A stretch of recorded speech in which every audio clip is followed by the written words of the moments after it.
Hey, this is Jonas from Jonas and the Massive Attraction, and you're listening to AndreGraziadei on Backbeat. All music is the same. It's just a new set of lyrics and a new backbeat. All right, well, Jonas, thanks for taking some time out of your busy schedule to have a chat.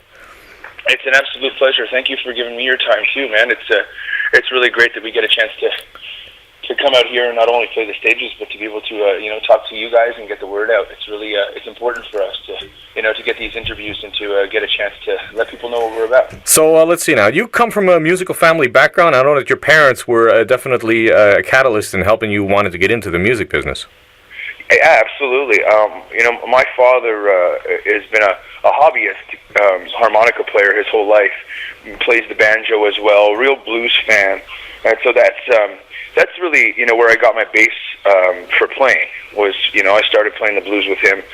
Started jamming on the the 1-4-1-5 EDC kind of blues scale, and that's really what got me into performing and into writing songs. And I think my mother's influence was also quite strong. She was a big an avid rock and roll fan and an avid fan of lyrics, and we were brought up with music in the house all day long. We were brought up waking up to music. That's kind of how our parents used to get us out of bed in the morning. So it's they'd crank on Led Zeppelin, or they'd crank on Jimi Hendrix, or Bruce Springsteen at crank it on 11. Well, that's an odd way to get you motivated to get out of bed. Well, it worked, man. I'm telling you. But it's a good way. It is. It's I think in general what it did for us was start our day off in a real positive vibe. Instead of the parents getting naggy and coming and knocking on the door and opening the door and pulling you out of bed, it's turning on the music and starting the day off on that foot was a positive way to get the day going. That sounds like the rock and roll dream, doesn't it? Kind of, man. It kind of is. There's no doubt that all these guys in the band, myself included, on a regular basis, we look at each other and we thank our lucky stars. We're very thankful, and we know that there's a lot of people out there that work just as hard as us, but we get to play music every day, man. So thinking back to your school days, were you a rocker, a jock, a rebel, or a bookworm?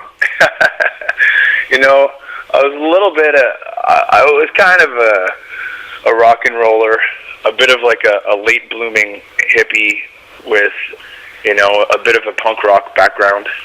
I came from a little bit of a mixed bag. I was a boy from the west end of Montreal and an Anglophone, and it was quite an Anglophone community I was brought up in. What part of Montreal? Pointe Claire. I was brought up in Lachine, actually, and real Anglophone community out there. But then as soon as I got into high school, really started coming downtown a lot and experiencing the cultural side of the city, and started playing in bars and clubs when I was 14 years old. And a lot of people out in the West Island never even made it downtown, let alone enjoying the nightlife and playing to crowds and stuff when they were 14. So for me, it was always a little bit outcast as well, and I always had this other thing. Instead of wanting to get together by the pool in my mom and dad's backyard, on the weekends, I liked to put a backpack on and go and visit all the cool shops in the old port and smoke joints on St. Laurent and hang out. You're just a through and through rock and roller.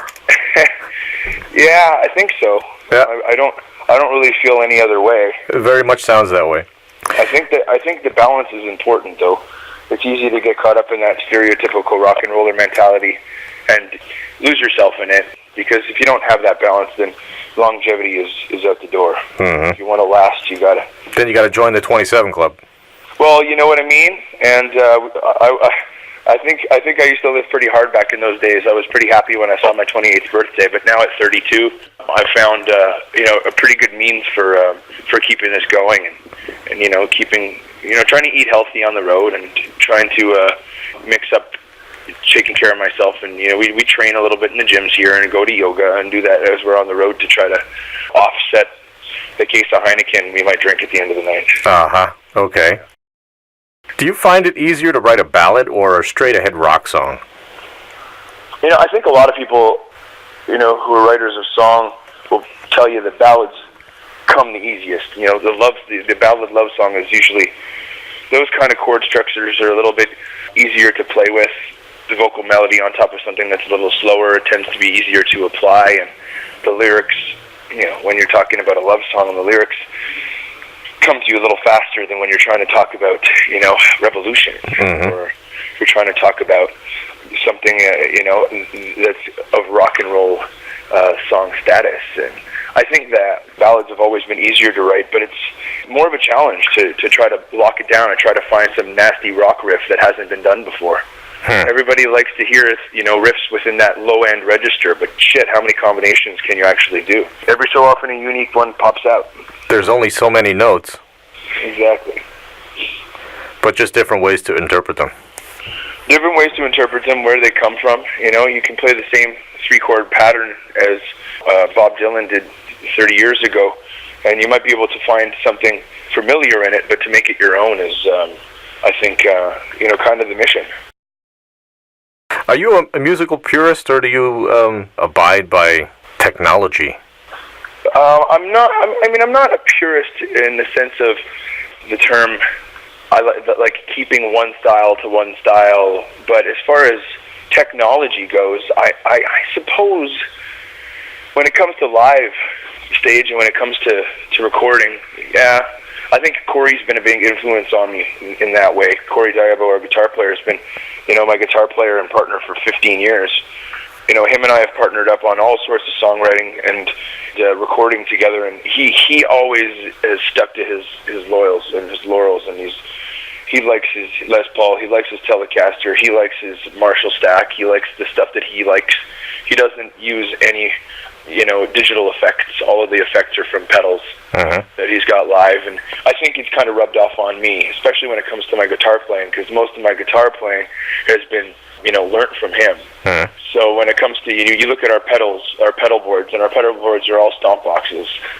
You're not going to find any kind of like iPad hookups or any kind of processors. We like to keep it raw.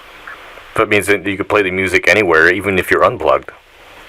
Well, that's it. And I think that's, the most important thing about the creative process in this band is that all of the songs that we record can be played acoustically, and were probably written acoustically with a voice and a guitar.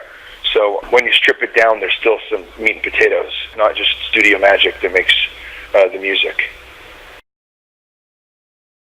Did you feel any pressure to get outside input to write for the album? No, I don't consider that pressure.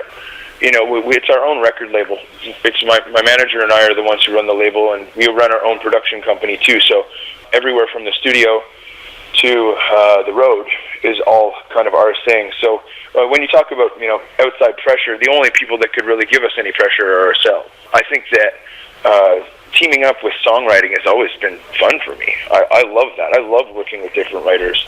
It keeps things fresh. It keeps my mind going in different directions instead of becoming stagnant. As soon as you become idle and you stop moving forward, I think that you lose momentum, and you lose the reason why we're out here, to play music and keep things fresh, right? Mm-hmm. So songwriting with other people for me has always kind of helped me do that. It's taken you 15 years to become an overnight sensation. Have you come to appreciate it more this way?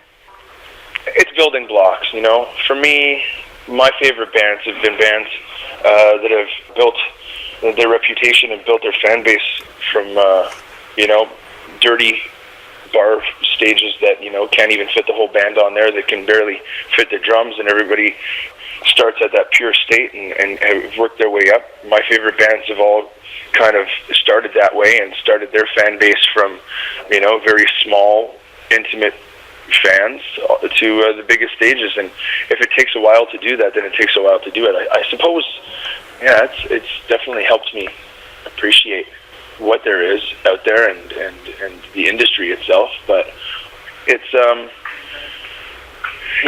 it is what it is. It takes the time it's supposed to take. I guess I've always kind of thought that way. So are you still paying your dues? Oh, I hope I always do. I don't want to stop learning. I don't want to stop, paying our dues. I think that we're lucky that we get to wake up every day and play rock and roll music for a living. So you've opened on tour for the likes of Van Halen and Deep Purple.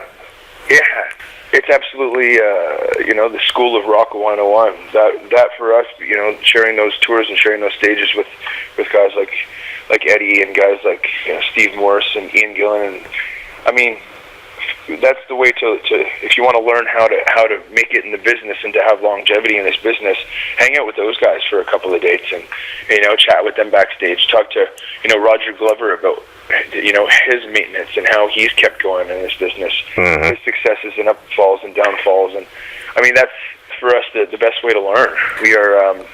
We're really lucky that we've got to share conversations with those guys, because when you see the success that they have and you talk to them for a few minutes, you know why they're still doing it. Mm-hmm. You know why they're still doing it, because they love their music, they love the touring, but they're good shits.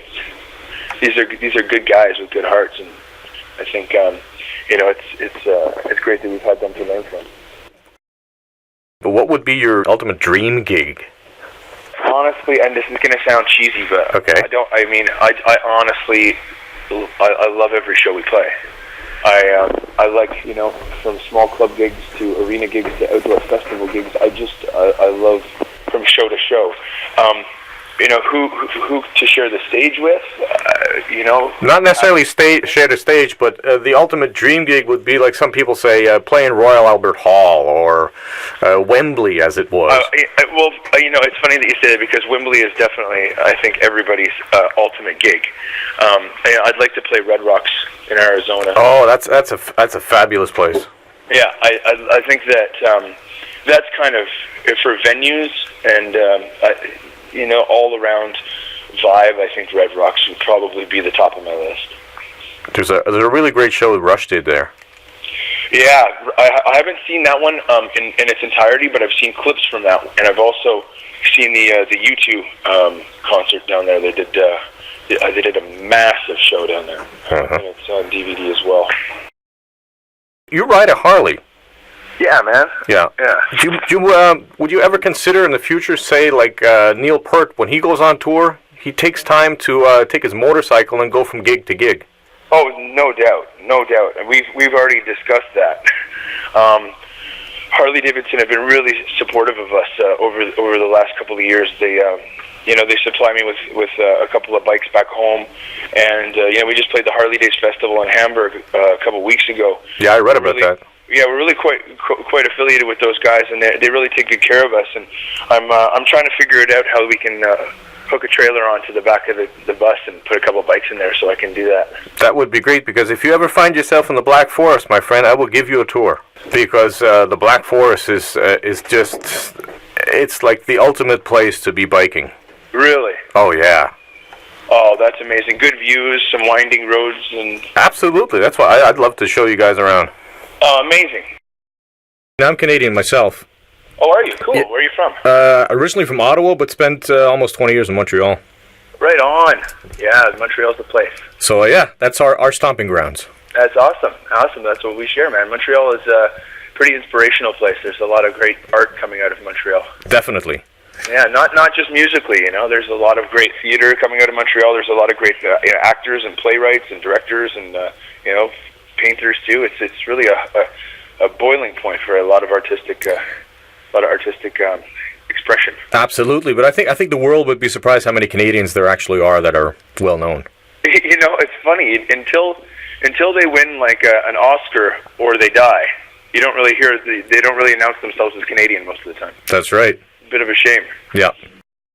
In your experience, which rock and roll myth would you say has been for you disproven or dispelled?